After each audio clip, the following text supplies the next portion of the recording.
Los legisladores no han podido iniciar aún su segundo periodo extraordinario de sesiones, ya que todos los accesos al Palacio Legislativo de San Lázaro están bloqueados por estos grupos de la coordinadora que desde la madrugada de hoy llegaron a las inmediaciones del recinto legislativo. Llegaron además en camiones robados, secuestrados. Eso tampoco se castiga, por supuesto. Los disidentes pretenden impedir la discusión y aprobación de las leyes secundarias de la reforma del artículo 3 constitucional en materia educativa, entre ellas la del servicio profesional docente, cuyo objetivo es la evaluación de los maestros. El coordinador del PRI en la Cámara de Diputados, Manlio Fabio Beltrones, que ayer había calificado a estos señores con toda razón como delincuentes, hoy aclaró que ese dictamen no será abordado en el periodo extraordinario y que fue diferido para lograr los consensos adecuados. No hay consensos adecuados. Con delincuentes no se negocia. Se supone que lo saben mucho mejor que nosotros, los diputados, los senadores, el gobierno local, el gobierno federal. Luego que los diputados emplazaran a la coordinadora a quitar el bloqueo en la Cámara Baja para las 5 de la tarde, los miembros de la coordinadora, que se dicen maestros, yo tengo mis dudas de que lo sean, acordaron mantener y reforzar el plantón. A las inmediaciones de la Cámara de Diputados llegaron más miembros de la coordinadora para relevar a sus compañeros que iniciaron el cerco desde la madrugada.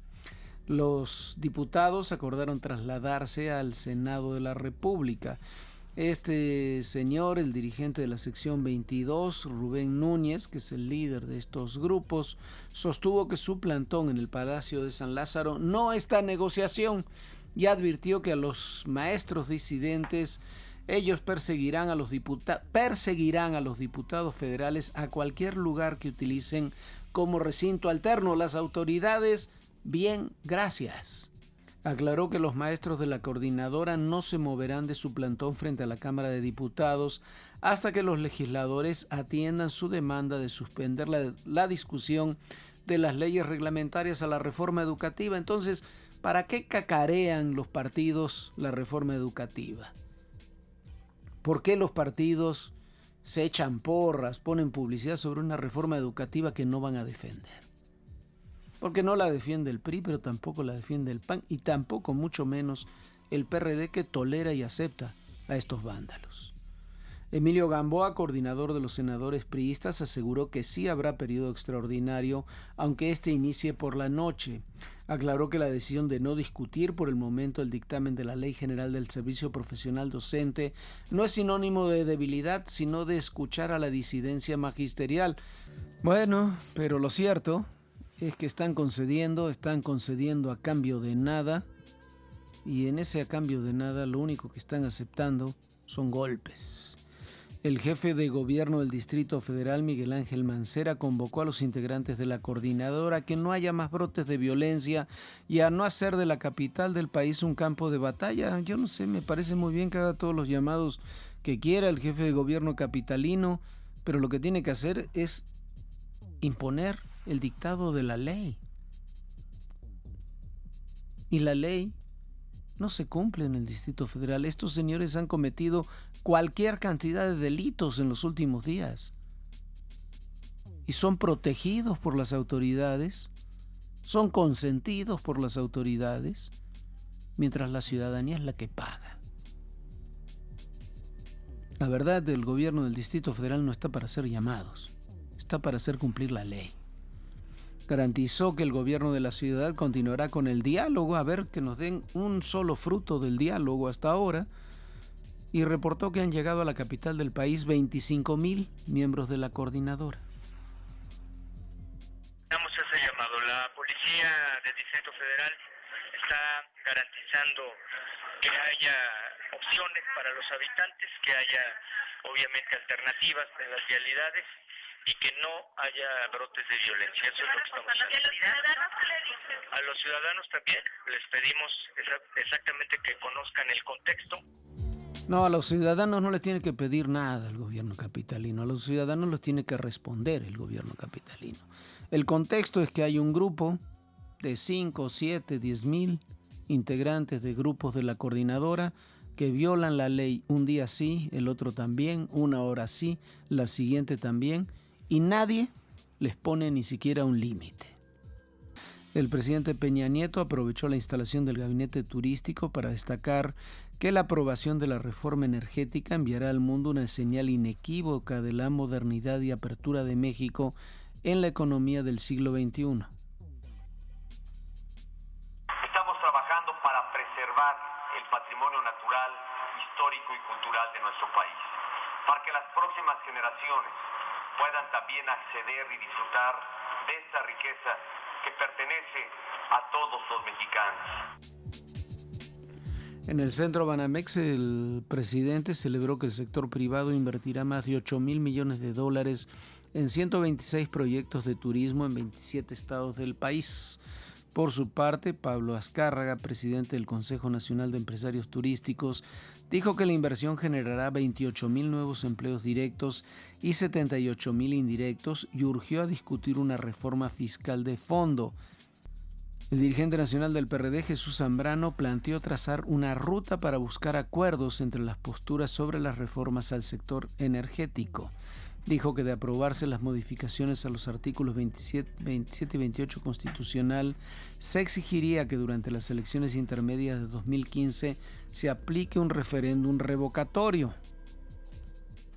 Estoy seguro que vamos a poder lograrlo, que sean esas las que puedan salir adelante. Y en los puntos en los que no coincidamos, como son los que tienen que ver con las reformas constitucionales, pues entonces que busquemos una vía de solución de ese diferendo, que puede ser una consulta que acordemos y que tenga validez institucional y carácter vinculante antes del 2015. Carlos Romero de Champs, dirigente del Sindicato de Trabajadores Petroleros de la República Mexicana, garantizó que sus agremiados no tomarán las calles como lo hace la coordinadora con el propósito de inclinar la legislación a su favor.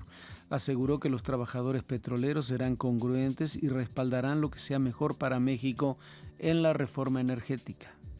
No, nosotros no vamos a hacer ese tipo de señalamientos.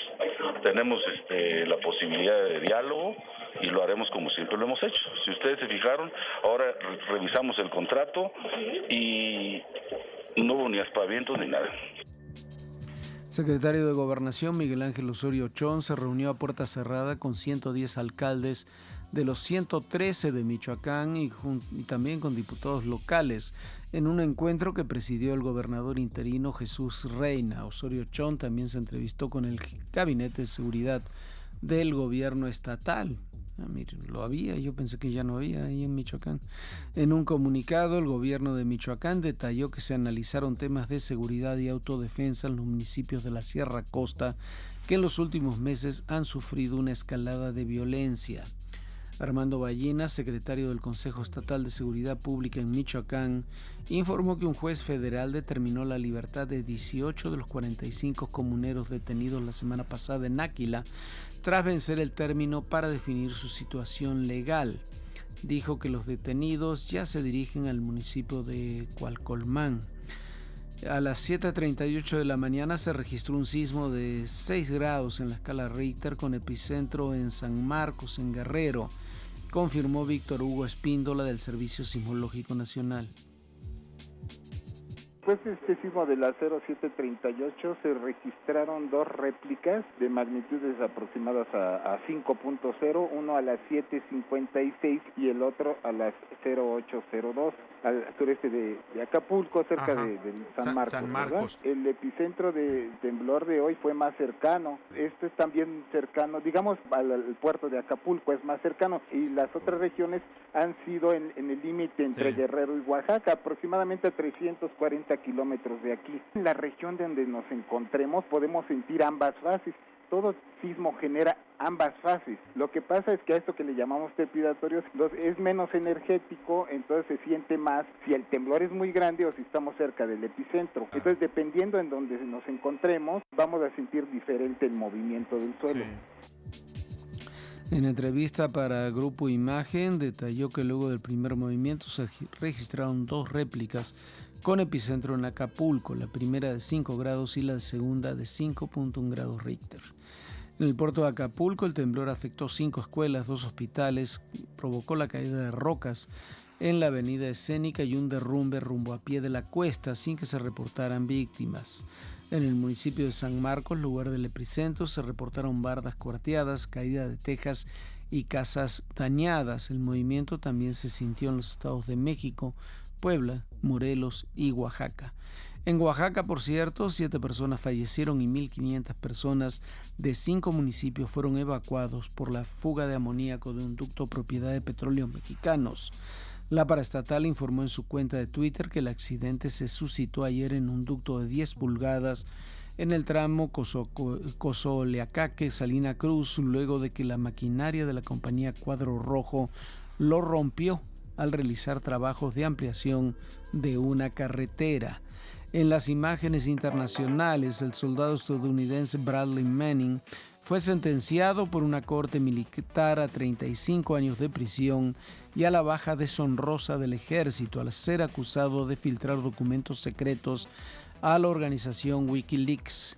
Manning se enfrentaba a un máximo de 90 años de prisión por los delitos de violaciones de la ley de espionaje, robo de información gubernamental, abuso de su posición como analista en Irak y ayuda al enemigo. De este último cargo fue absuelto.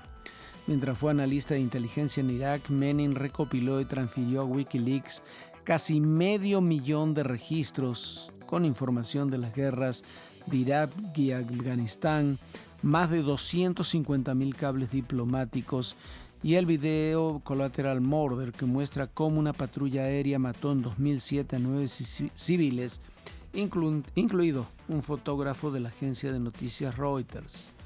El primer ministro británico David Cameron ordenó a un funcionario de su gabinete ponerse en contacto con el periódico The Guardian para pedirle destruir la información filtrada por Edward Snowden.